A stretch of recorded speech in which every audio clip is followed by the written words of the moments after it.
মেয়েদের জীবনটা কীরকম, যখন ছোট ছিলাম বড় হয়ে ঘুরবি, এখন এত ছোট বয়সে ঘুরতে হবে না। বেশ, যখন বড় হয়ে ঘুরলাম, আরে বড় হয়েছিস, মেয়ে মানুষ, বিয়ে হয়ে যাক, বরের সাথে ঘুরবি। বেশ, তাই মেনে নিলাম, বিয়েটাও করে নিলাম। বিয়ে করে বরের সাথে ঘুরতে বেরোলাম। আরে বিয়ে তো হলো, এবার বাচ্চা কাচ্চা নিয়ে বেশ নিয়ে নিলাম, বাচ্চাও হয়ে গেল। তাহলে এবার বাচ্চা ছোট, বেরোনো যাবে না, বাচ্চাটা একটু বড় হলো, আরে বড় হয়েছে, এবার ওকে নিয়ে বেরোলাম। বেশ, বেরোনোর পর এত রোজ রোজ যদি বাচ্চাটাকে নিয়ে বেরোস, ওর তো ঠান্ডা লেগে যাবে। বেশ, বাচ্চাটাকে নিয়ে বেরোনো বন্ধ করে দিলাম।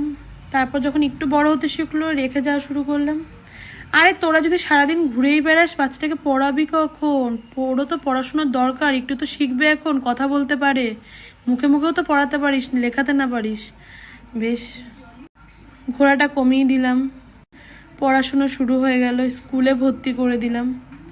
ব্যাস, পড়াশোনা শুরু মানে ঘোরাফেরার দফা রফা শেষ। এবার নাও, বাড়ি বসে থাকো, ছেলে মেয়ে মানুষ করো, এইসব করে বেড়াও, জীবনে ঘোরার কোনো প্রয়োজন নেই। তো আর বুড়ো বয়সে তখন হাঁটতে চলতে পারবো না, ঘুরবো কি করতে? তখন বাড়ি বসে ফোনে ইউটিউবে ভিডিও দেখবো ঘোরার। ঠিক আছে, টাটা।